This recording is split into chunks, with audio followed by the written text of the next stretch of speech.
You're now watching a clip from the Inspired by show. You can watch the full episode on our YouTube channel or listen on iTunes, Spotify, or wherever you get your podcasts. So make sure to head over there, leave us a 5-star rating if you enjoyed it, and follow the show. The thing you unraveled during therapy was that you're always trying to conform and act a certain way so that you could be seen in a certain way. Yeah. Whereas actually going through therapy is seen in a certain way in its own right. Mm-hmm. Did you ever have moments of shame put on you, or it's self-inflicted where you're like, oh my God, I can't tell anyone I'm in therapy. Like, that's not what we do. Yeah. I was interested in therapy for quite a few years, just to go through things in my childhood where, you know, there was a lot of like anger issues and things from my dad in my childhood. And I could see in my relationship, you know, if my partner acted a certain way, I'd start crying and be really upset and down about things, and he'd be really confused because it was over a small reaction.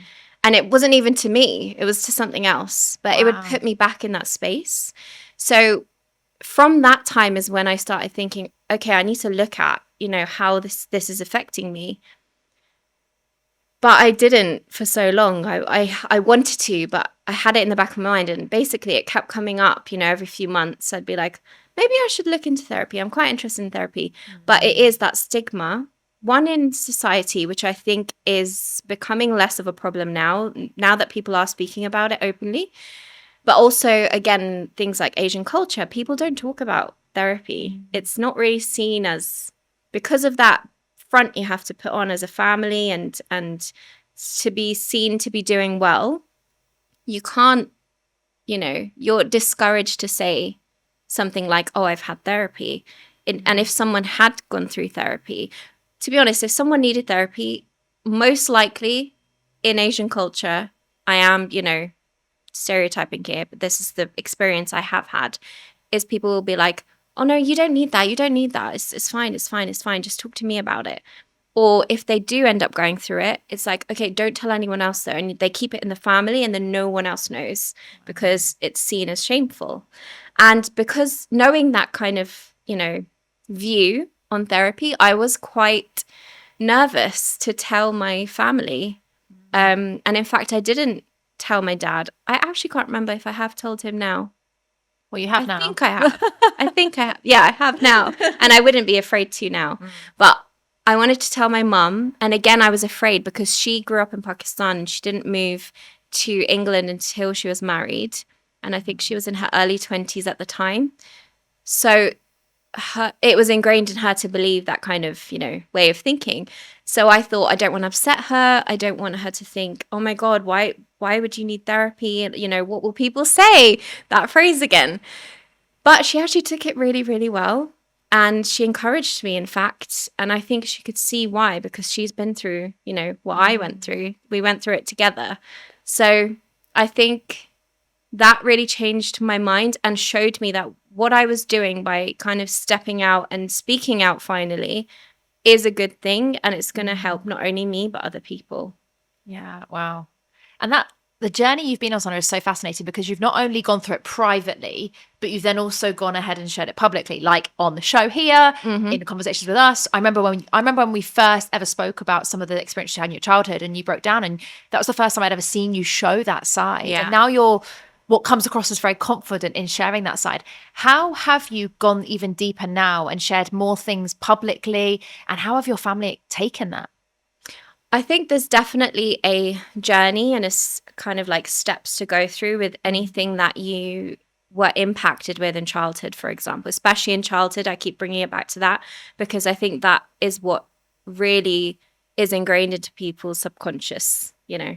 So I think, you know, if anyone's kind of got something they know was difficult in their childhood and they have an inkling that it might impact them in their adult life, the first thing is definitely accepting it yourself. So that was, you know, the first step that I spoke about just now, which was being okay with taking that step and actually putting myself forward and getting in touch with someone to have therapy. So it's the relationship with yourself first. Then it was my family and your close friends. Like, what are they going to say? And then once you get that sort of, not everyone's going to accept it. And, you know, I feel sorry for people who are in a circle where people aren't accepting it and do look down upon it. But as long as you've done that first step where you feel confident in that this is right for you and you need this to move forward, then you should be okay and you should move forward to heal yourself. But the next step is the friends and family. And then after that, once, because especially if it's childhood stuff, the family might be involved or the friends might be involved. So you want to sense check and, make sure you're starting the conversation small before you go big, and then everyone's talking about it and you've not even healed it or thought about it properly, because that might not ruin, but kind of like impact your healing process. It might bring you back down again. So I took it in stages where it was myself first, then my network of people, putting the feelers out again. And then once I'd gone through therapy and I felt more confident, I decided again, like, I don't, I want things to be in my control. I don't want to be silenced anymore. And I want to change generational cycles that have gone on. And I'm in a position that I can, because I'm an entrepreneur and I'm, putting my story out and talking to people.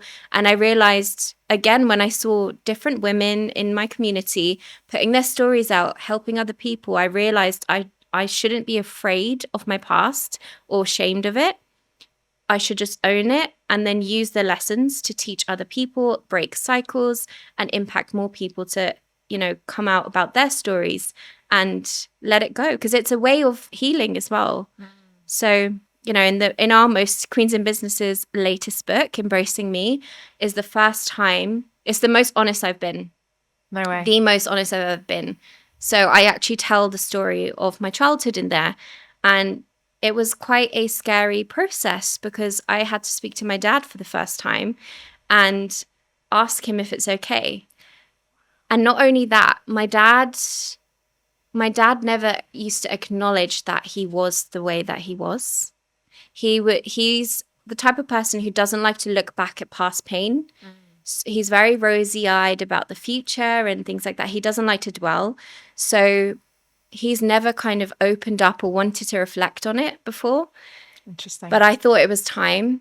So I wanted to put this chapter out, but I did speak to him first. And that's the first kind of time we've sat together, and he read through my chapter and I was sat next to him and it was like you could hear a pin drop. It was so silent. I can't even And imagine. I felt like a child again. I felt so scared that it could go the wrong way. He could flip, he could get really angry.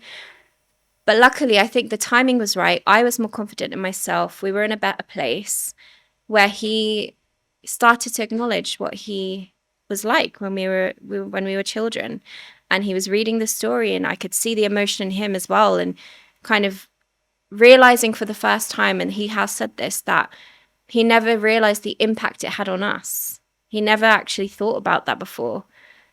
So not only has that happened, where he started to actually look at it and acknowledge it, but it's then gone on a ripple effect, and he's spoken to my mum about it for the first time. Wow. Where she never used to speak about it with him because it would cause arguments. So now she's starting to feel better, because I think she held a bit of, it's not resentment, it's just, holding on to the past pain a little bit, where if something's not been spoken about and resolved, then you've got that in you still. And she had that for all these years.